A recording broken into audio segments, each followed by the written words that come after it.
Relate baka mo sa itong mga pagbasa ron. Kaya sa itong unang pagbasa nga gikuha sa mga awit, no? Kuan kayo, romantic kayo, makakilig, no? Kay the Song of Songs, naghisgot di sa kanabitang sitwasyon nga ang babae nagpadayag siyang gibati pagkakita niya siyang hinigugma nga nagpaduol niya nga lalaki. No? Kuan jud kayo. Nadungog ko ang imong tingog. No? Tingog pa lang. No? Anak gisiyo ng mahigugma. Ganahan maminaw sa tingog.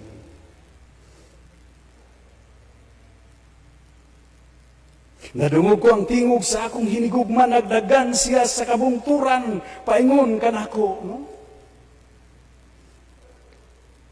Makaingon putag sana all. Sama sa lagsaw, sa nakaglagsaw, kanag yung kuhan kay ba? Grabe ka excited. Ang akong hinigugma, sama siya sa nating karnero. Sus. Dante sa nating karnero, kanang nating kanding bitaw, ganahan magugpot-ugpot. Ingana gyud pag-describe, no? Sayang hinigugmang excited kayo, no? Mibarog siya, luyo sa among paril. O pag makitin, haybawa na niya, naginis likod. Milili siya sa mga bintana o bitanaw kanako diha sa mga rihas. No? Bisag na rihas. Focus gyapon siya sa pag-abot sa iyang hinigugma.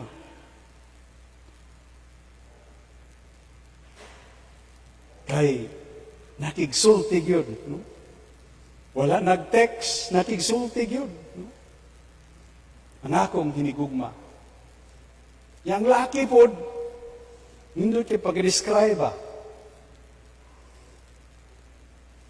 Kanang i-describe yun ang binuhat nga, duha ka binuhat, nga nahiusa diya sa gugma. Lalaki po, mo siya, nari ka na ako, hinigugma ko, manlakat kita. Taba naman siguro ni.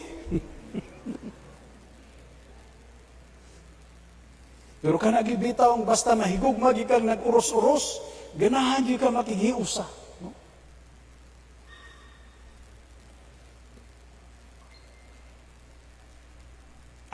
Ang tingtugnaw milabay na.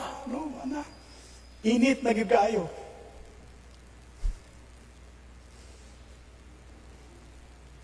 Panahon karon sa pag-awit. Nga nabati na niya, no? Mga tingog nga madungog niya sa palibot, awit na gining tanan. In harmony with that love na nag-overwhelm yun sa nagmahal. Ambot, no? Matod pa, makarelate ba ka mo ini? Kaya gahapon ra ba, kasagaran siguro nato nga nagkakita nga nagkasaka ang tubig. Lahi, sukwahi, agoy, misaka ng tubig. Panawag mo alsa sa frigidaire o freezer itungtong ang TV.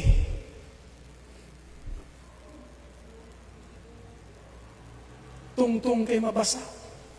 Ambot, makarelate baka mo anak.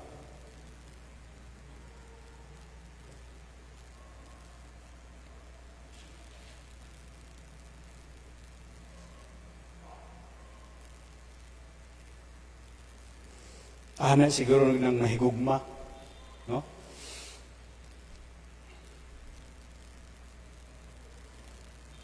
Bisad ang baha latason man. Kay aron lang yun, mahiusa, makikiusa, diha sa kanindot, ug kaayo sa gugma. Ngay paambit, ihiusa, ilambigit, ipakita, ipabati, ipadayag.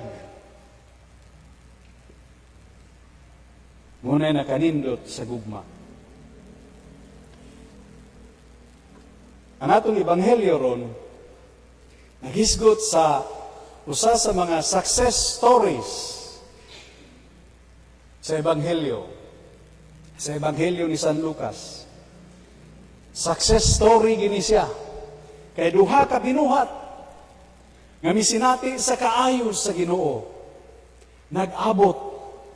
Ang isa namisita. Success story gini siya nga ato gining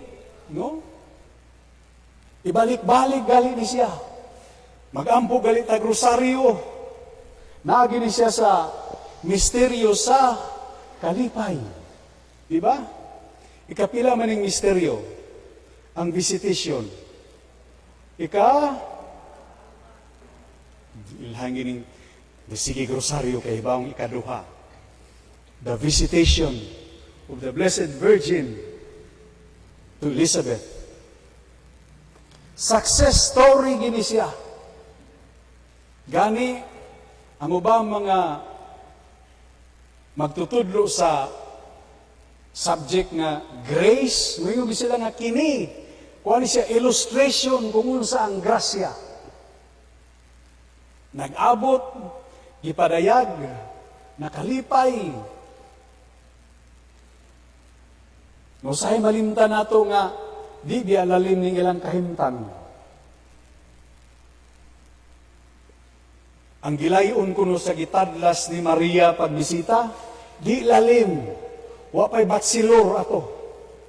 Wa pa'y tricycad. Wa pa'y taxi.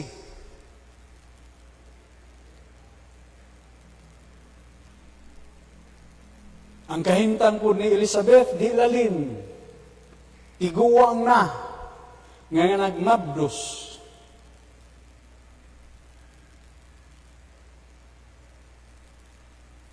Pero pag-abot nila, nindot kayo ang ilang paday-ganay. Nangumusta.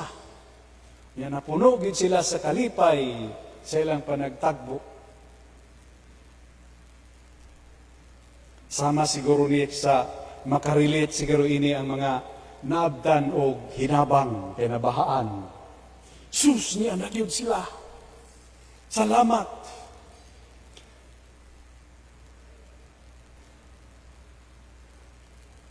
Mo siguro ni gibati sa nagtungtong na lang sa atop, inaabtan sa pump boat, sa mga rescuer.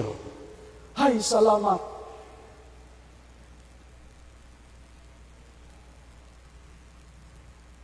Mo siguro ni gibati sa mga tao nga bisan sa kalisod, nakasinati sa ayuda o pagtabang sa uban.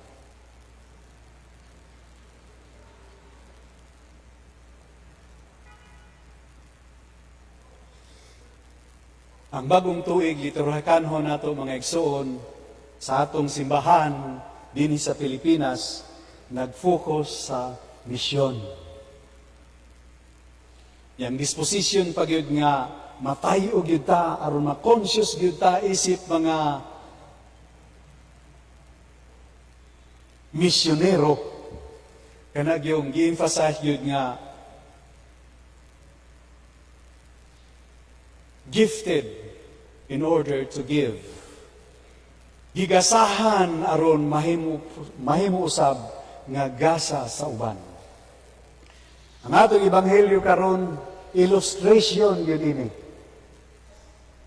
Ang atong ebanghelyo karon magtayo gyud unta nato nga luyo sa mga kalisdanan, luyo nining pandemya, di gyud mawala sa atong panlimbasog. Kita mahimong success story diha sa pagbuhat sa kaagayuhan alang sa uban. Kay mahimo ramang ginang gasa nga gasa kung ihatag, kung ipaambit, kung ipadayag, kung buhaton alang sa kayuhan sa uban.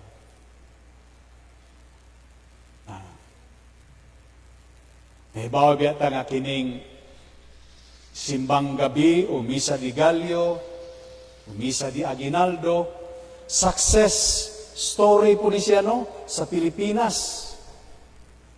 Pero sa bayaan, ato po mga disposisyon kay muna, kumplituhon ang siyam ka gabi o siyam ka kaadlawon aron magrasyahan,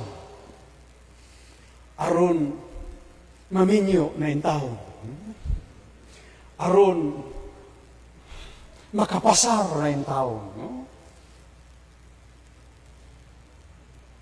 Na kung tanaw nato diha sa kanindot sa success story sa atong ebanghelyo karon, success story siya kay gisustain gyud ni, nakasustain gyud siya.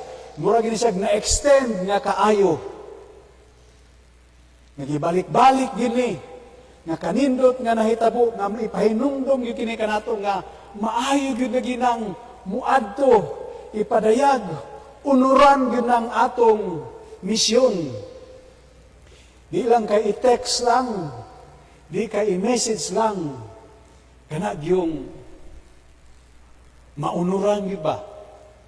No wonder din nga nindot gyud ang kasaulugan sa Pasko kay incarnation maguna, ang pulong nahimong tao. Sa ato pa ang saad sa Ginoo natuman. Ngunang di unta ta mawala niya na nga kamatuoran.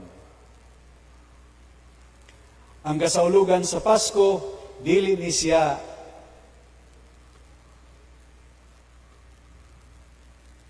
anesthesia aron di na ta mobati og kasakit.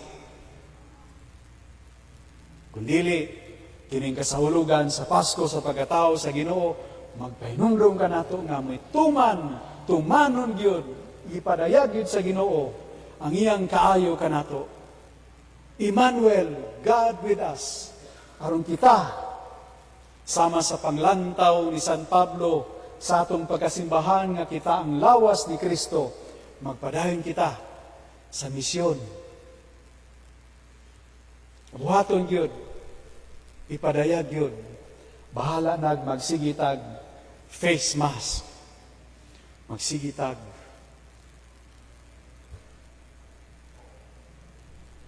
face shield, uban pa. Pero di gyud na magdili, magpugong o magbabag kanato. Nasama kang Maria, manlimbasog, maningkamot, nga mo bisita, ipadayag. So naaba mo'y nabisitahan rong adlawa. Kanang bisita gitbitaw nga nagdala sa kaayo sa Ginoo. Naaba mo'y bisitahon o mapuhon.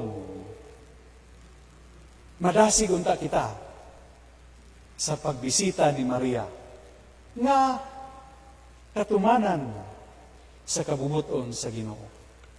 Nga pagpadayag sa pag-alagad sa kaayo sa Ginoo.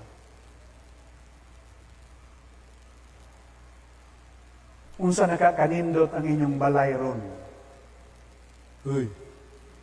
Unsa na kay inyong mga dekorasyon? Wala maanod.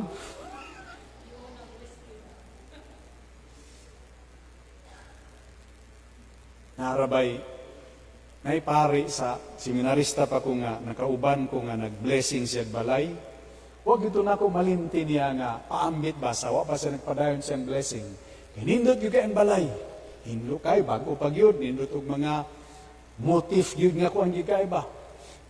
Nagyoy aesthetics ang mga decoration. I-emphasize mo siya nga, while nindot ang yung balay, pero doon nagyoy pinakanindot nga mahitabo sa balay. Nga pinakanindot, yun na siya nga dekorasyon. Kana ko nung bisita.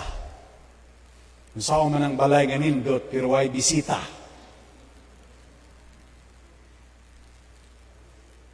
Nabasig na punog, suga na yung balay nga, wa na mo'y pabisitahon. Wa na mo'y makadala sa kaayo sa Ginoo. Urbasig, nagsige na lang magbantay sa yung balay kay napunog pasiga. Basig mo silaog. Di na niya mo kabisita. There is something about visitation that it would also be a manifestation of the fulfillment of our mission.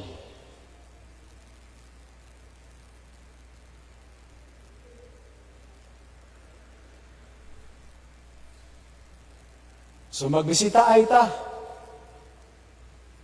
magdinasigay ta sa atong misyon. Manindog kita.